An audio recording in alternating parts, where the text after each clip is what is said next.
Namaku Andi, 26 tahun, asal Yogyakarta. Aku bukan siapa-siapa, hanya anak sulung dari keluarga sederhana yang sejak kecil tahu satu hal. Kalau aku nggak kerja keras, nggak ada yang bakal berubah. Ibuku jualan gorengan di depan rumah. Ayah sudah lama sakit dan adikku baru lulus SMA. Kami sering menahan listrik mati karena tagihan menumpuk. Setiap malam aku berdoa, "Ya Tuhan, beri aku jalan keluar." Sampai suatu hari, sebuah email masuk. Subjeknya singkat, penawaran pekerjaan di Australia, mendesak. Awalnya aku pikir spam, tapi isinya terlalu rapi dan serius.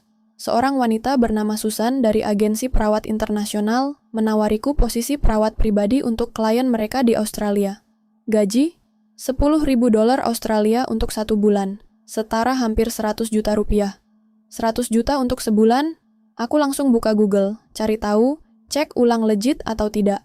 Ternyata agensi itu nyata, terdaftar resmi. Tapi ada satu syarat yang bikin aku ragu. Pasiennya bukan orang tua biasa, tapi seorang janda muda yang lumpuh akibat kecelakaan, tinggal sendiri di rumah besar di wilayah pedesaan dekat Melbourne. Namanya Amelia Fletcher. Umurnya baru 32 tahun. Tidak punya anak, tidak ada keluarga. Dan yang aneh, semua perawat sebelumnya berhenti dalam waktu kurang dari 2 minggu. Tugasmu hanya menemani, bantu rutinitas harian, dan tinggal di sana penuh waktu, kata Susan dalam video call. Tapi kamu harus siap mental. Klien kami sedikit kompleks. Aku pikir, apa susahnya merawat orang yang cuma duduk di kursi roda? Tanpa banyak pikir panjang, aku tanda tangani kontrak dan 3 hari kemudian, aku terbang ke Australia. Aku nggak tahu bahwa langkahku menuruni tangga pesawat itu adalah awal dari sesuatu yang tidak bisa kuputar kembali. Setiba di Melbourne, udara dingin menyambutku. Aku dijemput supir pribadi dan langsung dibawa ke rumah Amelia. Lokasinya jauh dari pusat kota. Rumah itu besar, tua, dan sepi. Begitu mobil berhenti di depan gerbang besi hitam yang menjulang tinggi, aku sempat ragu turun. Tapi pikiranku kembali ke ibu dan ayah di rumah. Aku genggam koperku dan berjalan masuk. Amelia tidak langsung menemuiku. Aku disambut seorang asisten rumah tangga paruh waktu. Wanita tua yang cuma muncul 2 kali seminggu. Dia di kamar atas, tapi sekarang sedang tidak ingin diganggu, katanya singkat sambil menyodorkan kunci dan jadwal kegiatan. Dia, maksudnya Amelia, kenapa terdengar seperti dia adalah sesuatu yang harus ditakuti? Malam pertama, aku tidur di kamar tamu lantai bawah. Aku tak bisa tidur. Seluruh rumah terasa terlalu hening. Sesekali terdengar suara roda berdecit di lantai atas. Aku mencoba berpikir positif.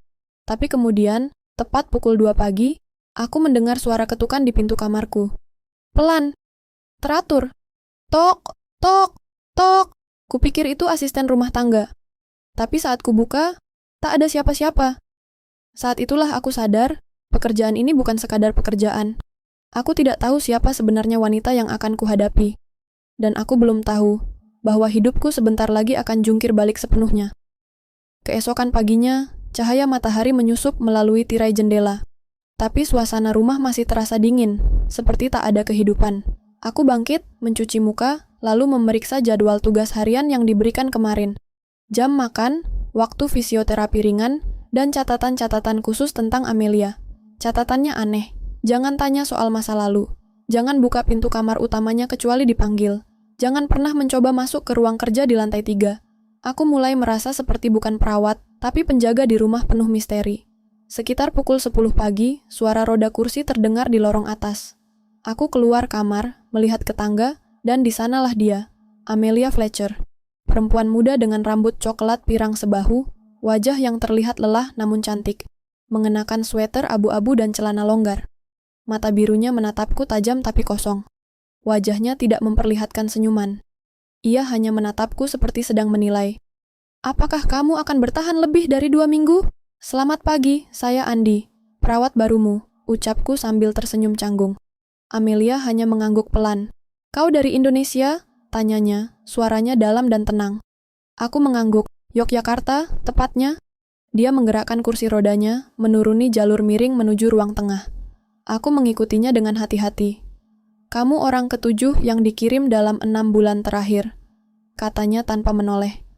Kau tahu kenapa mereka semua pergi? Aku terdiam. Karena pekerjaan ini berat? Dia menoleh setengah. Tatapannya tajam, karena mereka terlalu banyak bertanya. Suasana langsung dingin, seakan seluruh rumah ikut menahan napas. Aku mencoba menjaga ekspresi tetap netral, meskipun detak jantungku mulai tak teratur. Sepanjang hari itu, Amelia sangat minim bicara, tapi gerakannya sangat teratur. Jadwal makan tepat waktu. Ia membaca buku selama 3 jam, mendengarkan musik klasik di sore hari, dan selalu menutup semua pintu setelah melintasi ruangan. Namun ada sesuatu yang aneh. Di ruang tamu, aku melihat satu rak buku penuh berisi novel Indonesia. Pramoedya, Andrea Hirata, bahkan buku-buku lama yang aku pikir cuma ada di toko loak. Di dapur, ada botol sambal ABC. Dan yang membuatku makin heran, saat makan malam, ia minta dibuatkan nasi goreng kampung. "Siapa yang mengenalkanmu pada makanan Indonesia?" tanyaku iseng. Amelia diam sebentar, lalu menjawab, "Seseorang yang pernah sangat dekat dengan hatiku, tapi dia sudah lama pergi." Aku merasa ingin bertanya lebih jauh, tapi ingat peringatan. Jangan tanya soal masa lalu. Malam hari, saat aku sedang mengecek dapur, aku melihat lampu menyala dari ruang kerja di lantai 3, tapi tak ada yang naik ke sana. Amelia tidak mungkin bisa sendiri ke atas, dan asisten rumah tangga tak datang malam. Lampunya padam lagi. Cepat, seolah tahu aku sedang memperhatikan. Keesokan harinya, aku bertanya pada asisten rumah tangga tentang ruangan itu. Wajahnya langsung berubah pucat. "Jangan pernah ke sana. Itu ruang peninggalan suaminya. Sejak kecelakaan, tak ada yang boleh menyentuh apapun di dalam sana." Aku baru tahu, Amelia pernah menikah, dan rasa penasaranku mulai bertambah. Siapa suaminya? Mengapa ruangan itu seperti tempat terlarang? Satu hal yang kupahami saat itu, Amelia bukan sekadar janda kaya yang trauma. Dia menyimpan sesuatu, dan rasa-rasanya aku akan jadi bagian dari rahasia itu, entah aku mau atau tidak. Hari-hari berlalu. Minggu pertama, aku mulai terbiasa dengan ritme rumah ini, walaupun suasananya tak pernah benar-benar nyaman. Rumah itu tenang, terlalu tenang. Tak pernah ada suara tawa, tak pernah ada percakapan hangat. Tapi satu hal yang mulai berubah. Amelia. Ia mulai terbuka sedikit demi sedikit. Kami mulai berbincang sambil makan malam. Ia menceritakan kesukaannya pada lukisan, buku, dan musik klasik. Ia juga mulai bertanya tentang keluargaku, kehidupanku di Indonesia, dan mengapa aku menerima pekerjaan ini. Sebenarnya, karena uang, jawabku jujur sambil tertawa kecil. Tapi sekarang, saya rasa saya lebih ingin mengerti siapa sebenarnya Nyonya Amelia Fletcher. Ia menatapku lama, lalu tersenyum. Senyuman kecil yang tampak seperti jarang muncul di wajahnya. Tidak banyak orang yang berani mengatakan itu langsung padaku. Suatu sore, aku membantunya keluar ke taman belakang.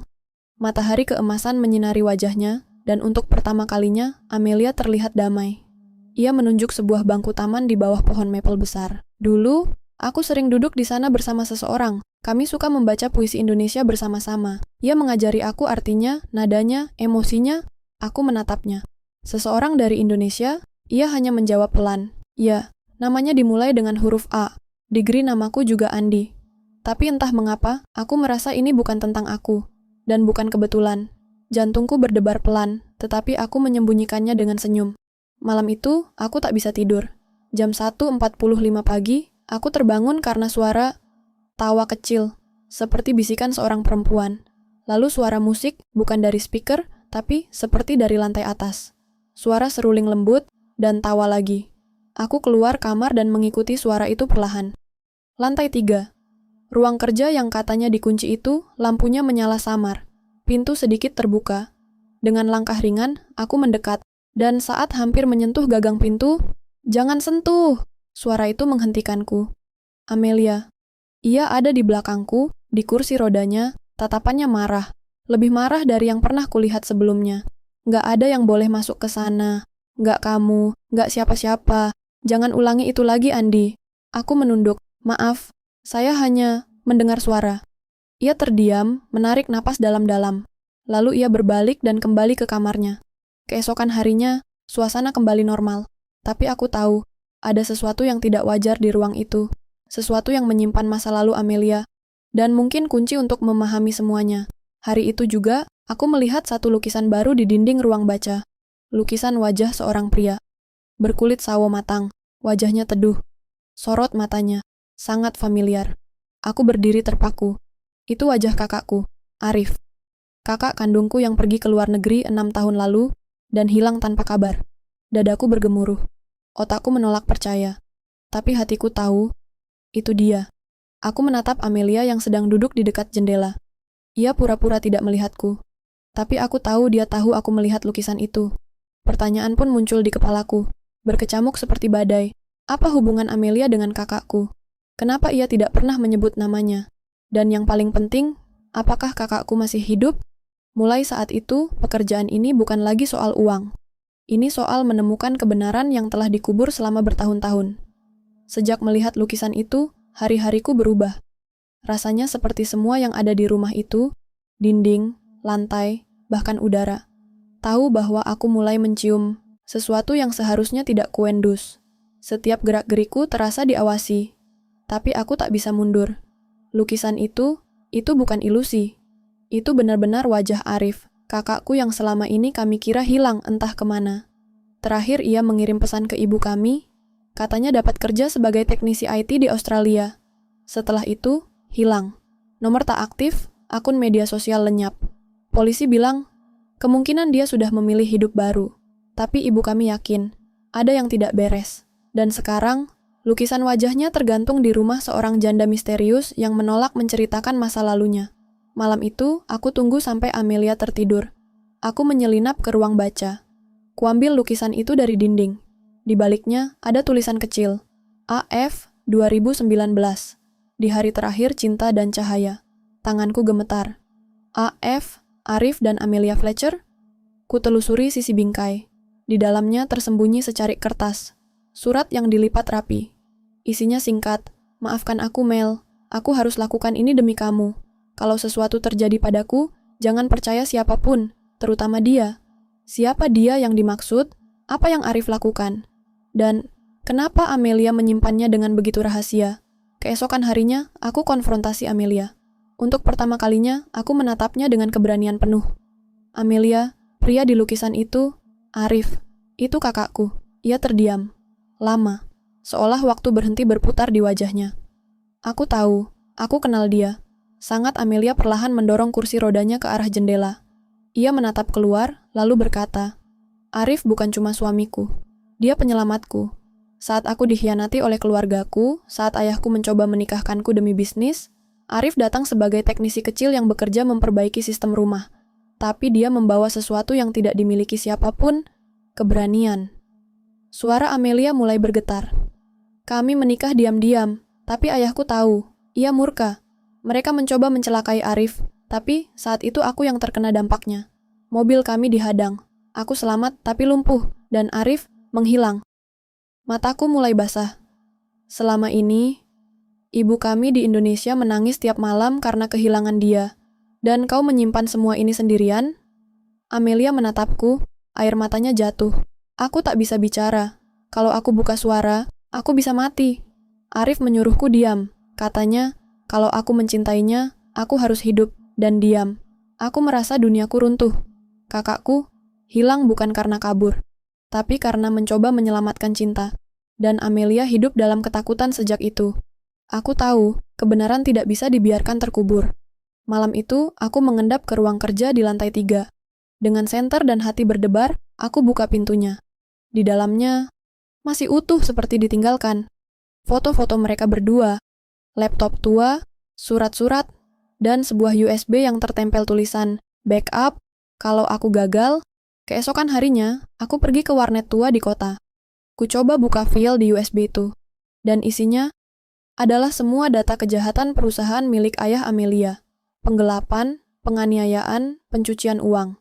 Dan nama Arif ada di dalamnya. Dicari, dijadikan kambing hitam. Aku menutup file itu. Sekarang aku tahu, ini bukan cuma kisah cinta yang gagal. Ini adalah konspirasi. Dan jika aku teruskan ini, nyawaku bisa jadi taruhan. Tapi kalau aku berhenti, aku akan mengkhianati Arif. Dan aku tidak akan pernah memaafkan diriku sendiri. Sejak aku menemukan USB itu, segalanya berubah lebih cepat dari yang bisa kubayangkan. Hari itu, saat aku pulang ke rumah Amelia, aku sadar seseorang telah masuk. Lantai ruang tamu ada jejak lumpur, pintu belakang terbuka sedikit, dan lukisan Arif hilang. Aku berlari ke kamar Amelia. Dia gemetar, wajahnya pucat. Mereka datang. Mereka tahu kamu sudah tahu. katanya lirih. Siapa mereka? Orang-orang dari masa lalunya, dari keluarganya, atau dari perusahaan ayahnya yang gelap itu? Aku dengar suara mereka, lanjutnya. 2 pria. Mereka masuk lewat pintu belakang. Mereka bicara bahasa asing.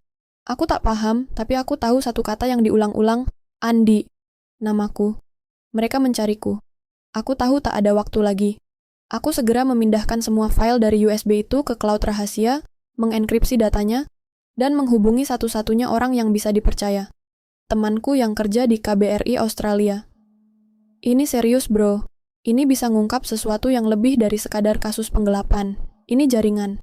Dan bisa jadi, nyawa Arif dipakai buat nutup semua jejak. Temanku menjanjikan bantuan. Tapi waktu terus berdetak. Malam itu, saat hujan turun deras, Amelia mendatangiku dengan wajah putus asa. Aku harus tunjukkan sesuatu, katanya.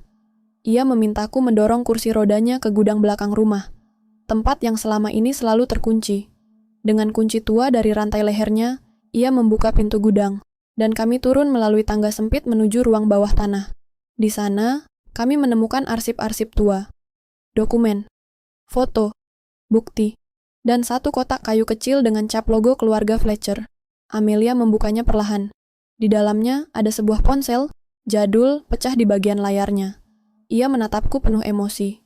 Itu milik Arif. Mereka membiarkanku menyimpannya, tapi tak pernah menyadari bahwa isi ponsel ini punya kebenaran. Ponsel itu rusak, tapi kartu memori di dalamnya masih utuh. Aku buru-buru menyambungkannya ke laptop, dan disitulah aku menemukan video terakhir Arif. Kalau kamu nonton ini, berarti aku gagal keluar dari jaringan ini hidup-hidup, ucap Arif dengan suara berat. Wajahnya lelah, penuh luka. Tapi Amelia masih punya kesempatan. Lindungi dia, siapapun kamu. Kalau kamu adikku Andi, tolong jaga dia. Bawa kebenaran ini ke dunia luar. Jangan biarkan kita dilupakan. Hatiku mencelos. Mataku panas. Amelia terisak pelan di sampingku, tapi tak ada waktu untuk menangis. Tiba-tiba suara pintu depan terbanting keras. Lalu langkah kaki berat. 2, 3 orang. Mereka masuk. Amelia! Terdengar suara laki-laki berat. Di mana dia menyembunyikan filenya? Kami saling menatap. Amelia menggenggam tanganku. Lewat lorong rahasia di sebelah kanan, sekarang kami berlari melalui celah kecil di balik rak besi. Lorong gelap, pengap, dan sempit, tapi di ujungnya ada pintu besi menuju jalan kecil di belakang bukit. Saat kami keluar dari sana, cahaya lampu mobil menyilaukan kami. Itu temanku dari KBRI datang tepat waktu bersama 2 petugas keamanan Australia. Malam itu, rumah Amelia digerebek, dan untuk pertama kalinya dalam bertahun-tahun, Amelia bebas. Tapi cerita ini belum selesai, karena file-file yang kita miliki menyimpan sesuatu yang jauh lebih besar, sesuatu yang bisa mengubah wajah kekuasaan di negeri ini, dan membuka kembali pertanyaan terpenting dari semuanya. Apakah Arif benar-benar mati, atau dia masih hidup di tempat yang tidak pernah kami duga? Pagi setelah penggerebekan, suasana di rumah Amelia berbeda. Tenang, seolah tidak ada lagi bayangan gelap yang mengintai di balik setiap sudut ruangan. Polisi datang, memeriksa semua, dan petugas KBRI yang sudah lama menunggu membantu Amelia untuk mengamankan barang bukti yang kami temukan, termasuk USB dan ponsel Arif yang rusak. Mereka mulai menyelidiki dengan serius, sementara aku merasa beban di pundakku semakin berat. Amelia duduk di kursi rodanya, menatap jendela yang menghadap ke halaman belakang. Aku tahu ini belum selesai, Andi, katanya dengan suara yang lebih tenang daripada sebelumnya. Ini baru permulaan. Aku mengangguk. Memang, meskipun kami berhasil mendapatkan bukti yang cukup kuat untuk membuka tabir gelap kehidupan keluarga Fletcher, ada banyak hal yang masih mengambang. Jaringan yang terlibat, hubungan rahasia antara ayah Amelia dan perusahaan internasional, serta masa lalu Arif yang begitu kelam. Semua itu belum terjawab sepenuhnya. Jadi, apa langkah kita selanjutnya? Tanyaku, menyadari bahwa meskipun kami telah mendapatkan banyak informasi, ancaman terhadap kami masih ada, bahkan lebih besar dari sebelumnya. Langkah pertama adalah membawa semua bukti ini ke pihak berwenang yang lebih tinggi, jawab Amelia dengan tegas. Tapi aku tidak bisa melakukannya sendirian. Mereka masih mengincar kita. Aku terdiam. Selama ini aku hanya berpikir bahwa pekerjaan ini hanyalah tentang merawat Amelia. Tetapi, aku baru menyadari bahwa aku telah terjerat dalam permasalahan yang jauh lebih besar. Bagaimana bisa aku keluar dari sini tanpa mengorbankan apapun? Bukankah aku telah berjanji pada Arif untuk menjaga Amelia? Tiba-tiba, teleponku bergetar. Aku menatap layar dan melihat nama yang tak asing. Teman KBRI. Ada masalah besar, suara temanku terdengar panik. Kamu harus segera datang ke kantor. Mereka tahu tentang bukti itu. Dan sekarang, mereka tahu siapa kamu. Hatiku berdegup kencang. Apa maksudmu? Seseorang dari jaringan itu telah menyusup ke dalam lembaga kita. Mereka tahu kamu akan datang dengan bukti itu. Jangan pikir kamu aman hanya karena polisi datang. Semua ini adalah permainan yang jauh lebih besar. Aku mengangkat tangan Amelia, yang kini terlihat lebih tertekan. Kita harus pergi sekarang, kataku. Suaraku tegas meskipun aku tahu bahaya yang menanti. Kami segera mengemas barang-barang penting, dokumen-dokumen yang bisa mengubah segalanya. Amelia tampak tenang, namun aku tahu dia juga diliputi kecemasan. Kami tak bisa menunggu lebih lama. Sesampainya di kantor KBRI, suasananya mencekam. Semua staf tampak sibuk, bahkan lebih tegang dari biasanya. Temanku memanggilku masuk ke ruangannya dan menutup pintu rapat-rapat. Di luar sana, kita tidak lagi hanya menghadapi satu pihak. Ini bukan sekadar soal ayah Amelia atau perusahaan besar itu. Ada pihak-pihak internasional yang terlibat, dan mereka siap melakukan apa saja untuk menutupi semua ini. Jelasnya dengan wajah serius. Aku merasa dunia seakan berputar lebih cepat. Aku baru saja keluar dari satu bahaya, tapi sekarang aku masuk ke dalam lingkaran yang lebih besar. Aku menatap Amelia yang duduk diam di kursi roda, matanya tajam menatap layar laptop yang terbuka. Amelia tahu bahwa meskipun ini bisa menjadi akhir dari segala sesuatu yang telah disembunyikan selama bertahun-tahun, itu juga bisa menjadi awal dari perjalanan yang lebih berbahaya. Tapi kita tidak bisa mundur, kata Amelia. Suaranya penuh tekad. Arif sudah membayar harga yang sangat tinggi. Aku harus melanjutkan apa yang dia mulai. Aku mengangguk. Meskipun aku sangat ingin pulang dan kembali ke kehidupan normal, aku tahu ini sudah jauh melampaui aku. Kami terlibat dalam permainan yang tak bisa mundur, sebuah permainan yang melibatkan nyawa, kekuasaan, dan masa depan kami. Tak lama setelah itu, temanku memberikan kabar buruk. Salah satu agen yang bertugas mengamankan dokumen-dokumen kami, ternyata juga bekerja untuk pihak yang menentang kami. Bukti-bukti penting yang kami bawa bisa jadi telah dicuri tanpa kami sadari. Jadi, apa langkah selanjutnya? Tanyaku, menatap temanku. Pertama, kita harus membuat pernyataan resmi, katanya.